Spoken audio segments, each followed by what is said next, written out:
What's up, everybody? I'm Damon. This is Nerd Notify, and today we're talking Suicide Squad. Nothing really matters to me. Suicide Squad is directed by David Ayer, the man who has written many movies like Training Day, End of Watch, Sabotage, Fury, a bunch of stuff. Man knows his stuff.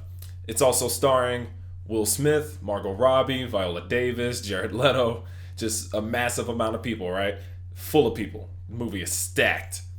So the Suicide Squad movie is following Amanda Waller, which is Viola Davis's character, as she puts together a team of really, really bad people to do some really, really good things. At least that's the idea. That's what she's hoping for. Obviously, things don't go quite that well because it never does. When does that ever work? I was excited for this movie, but still very optimistic just because I know DC's track record. And I was half right. The first 45 to 50 to like an hour of this movie, like the first act before they start getting into the mission, is freaking incredible. I loved every second of that. Building up the characters, introducing everyone, letting you get these little bits and pieces of just like them kind of just showing you who they are. There is a lot of telling, but oh well, that's fine. It was just a lot of fun. I love the first just introduction of this movie. Everything was on point. Will Smith's Deadshot is by far, I think, my favorite. Freaking just, oh man, he was so funny. Like every joke hit for me. Everything was on point. It was just a solid performance from Will. Margot Robbie's Harley Quinn is amazing. She really is. Everyone who's saying she's amazing is pretty much accurate. I thought she was a little, I thought it was a little much with the super short shorts, but that's just me. But overall, like her character is funny as crap. Like she's the one coming randomly in the middle of some high tense, whatever, a lot of tension in this scene. She's the one throwing in a random one-liner like, here you go. Here's another one. Oh, stuff's going down over here. There's another one more for you. Like she was really funny. I had a good time with her. Jared Leto's Joker was freaking cool. Like it's different and it's a mashup of others. A lot of people are saying that, and I do feel that way, but it's very much his interpretation and I like it. The problem is they don't let you see anything. Like you don't get enough of him to really get that sense of like, holy crap, he can go off. Like you don't get that at all. Jared Leto's Joker, in the middle of a scene, it really just leaves you wanting like 1 or 2 more minutes of him like getting a chance to further it, and it would have hit that perfect sweet spot. But every scene that he's in, it's just cut off too quick, and it's not much of him at all. He's not in this movie quite that much. So for those of you who wanted to see him, it kind of sucks. But yeah, he's not really around. Sorry. Talking about some of the other characters as well. So you have kind of a mixed bag here. You've got Captain Boomerang. From Jai Courtney. I think it's Jai Courtney, who was really funny as well. Like he didn't overpower anything. He was just in there the right amount, I think. Although there's some weird edits and cuts that kind of don't make sense later, but whatever. He's in there. He has a good time. El Diablo, that dude was actually pretty cool. Like you don't get to see much, but he's pretty cool. I liked him a lot too. I think the only one in the team that I'm disappointed about, and it's not from performance or anything like that because he was still cool on screen, was Killer Croc.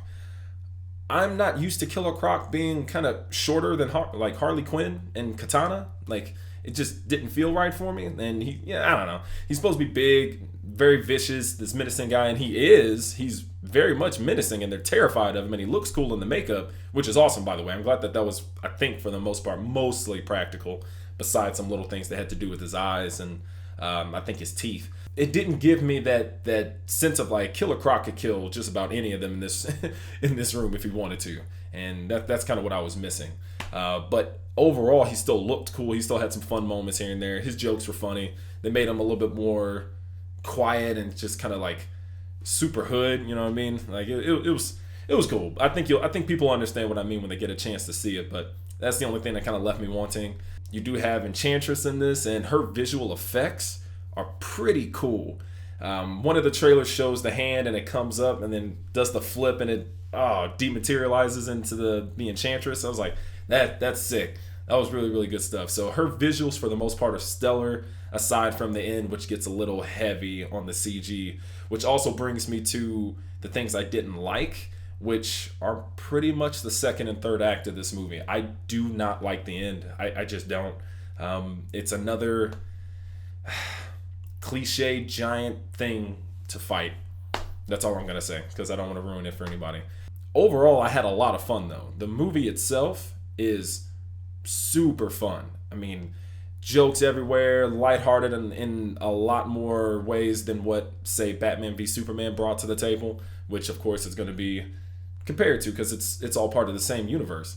There were also some really cool cameos in this flick too. So I mean, you're gonna see some people that you don't expect to see, and it was fun. That was awesome. Overall, I really liked this flick. I thought it was a ton of fun, but that second and third act really bring it down.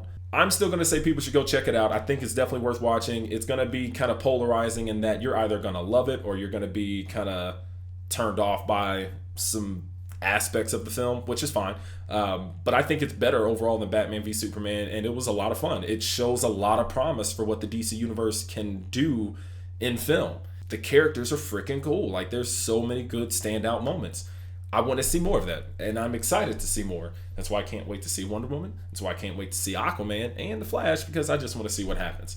Let me know what you guys thought, because I'm very curious to see what people think about this movie. I really am. As always, thank you so much for watching. I appreciate it. You guys are awesome. Don't forget to like and subscribe and share this with your friends and family. That's the only way I can help get this out to more people.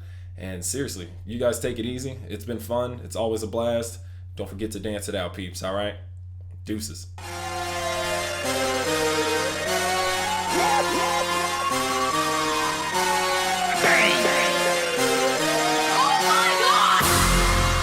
Biggest boss, and I've been a trillist.